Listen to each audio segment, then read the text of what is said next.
เดี๋ยวซื้อให้ไม่เป็นไรแล้วถ่ายดิพ่อเราก็ถ่ายรูปพาเพื่อนไปดูดิเพื่อนตามผมมาอย่าลืมกดติดตามนะครับ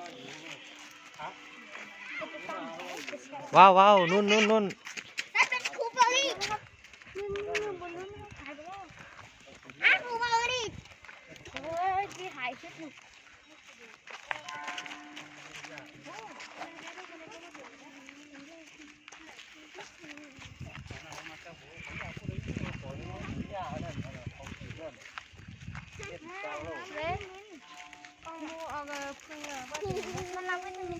เลยเนาะ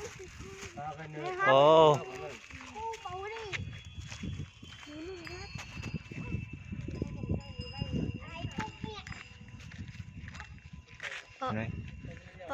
ครับ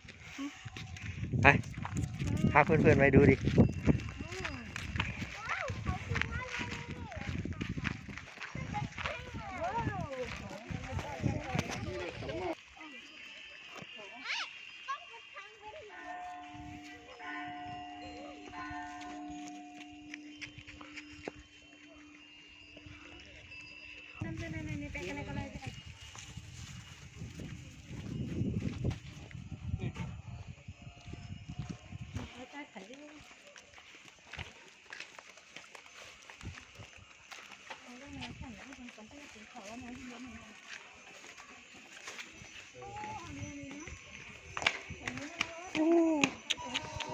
ทางนี้นะเสื้อ